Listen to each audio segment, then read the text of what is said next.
సరే, ముందైతే నువ్వు ఈ జ్యూస్ తాగు. నాకొద్దు.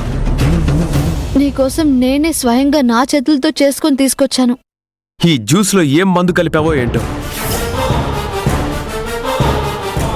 ఎందుకు రాజీవ్ అంత దారుణంగా మాట్లాడుతున్నావు? నేనెందుకు అలాంటి పని చేస్తాను? నాకు నమ్మకం లేదు. నేనే మందు కలపలేదు. కావాలంటే నేనే తాగుతాను, చూడు.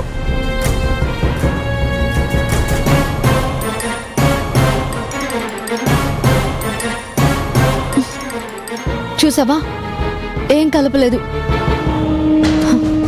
నువ్వు నా మెళ్ళో 2 ముళ్ళు వేసినా అదే ప్రాప్తం అనుకుని నీ భార్యగా నన్నెప్పుడు దగ్గర తీసుకుంటావా అని 1000 కళ్ళతో ఎదురు చూస్తున్నాను.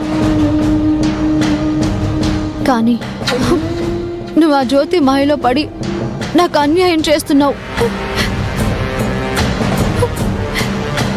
నీ పేరు చచ్చిపోయేంత వరకు నాతోనే ఉండాలని నేను ఈ టాటూ కూడా వేయించుకున్నాను, తెలుసా? అయినా సరే నీ మనసేం కరగడం లేదా? నేనేం చేస్తే నీ మనసులో ప్రేమ దక్కుతుందో నాకు చెప్పు. జీవితాంతం నీ ప్రేమను దక్కించుకోవడానికి నేను ఎదురు చూస్తూనే ఉంటాను.